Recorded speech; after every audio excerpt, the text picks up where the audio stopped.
Coach, depth chart coming out. How's the team looking? You know, we've got a lot of work to do still, gaining on it. It's kind of depth chart's kind of been there with coaches' minds, but just getting ready to kind of, where it is. But it'll still be a work in progress. We expect a lot of guys to play, so whether you're one or two, we're going to play 2 or 3 running backs. We're going to play, a couple linemen, a couple tight ends. We'll play 8, 9 offensive linemen. We'll play 4 D tackles, 4 D ends. So really the guys on the 2 deep will be playing, and I would expect of those 44 names, you're going to see, 35 of them consistently playing a lot of football. Obviously, it's still a young team, but how do you see the depth coming along? Well, it's still young. We need to get better with it. A couple spots can be thinner than you want to be. That we got to be very fortunate and stay healthy. And some of the places where we think it's good depth, it's physical good depth, but by physical talent, but it's inexperienced depth. So you get in games, are they going to play calm?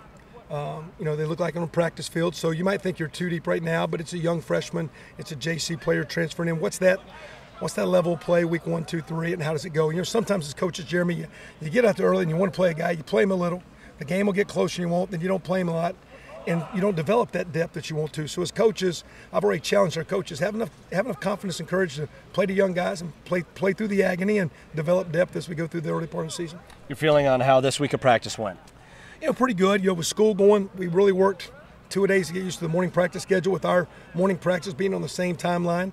We've worked out some kinks of when it's best to get off the field, to get them to tutors or come back and get a lift or an academic opportunity, whatnot. So I like the fact that we got 1 week of this. Now next week it's the 2nd week of class, but it's game week.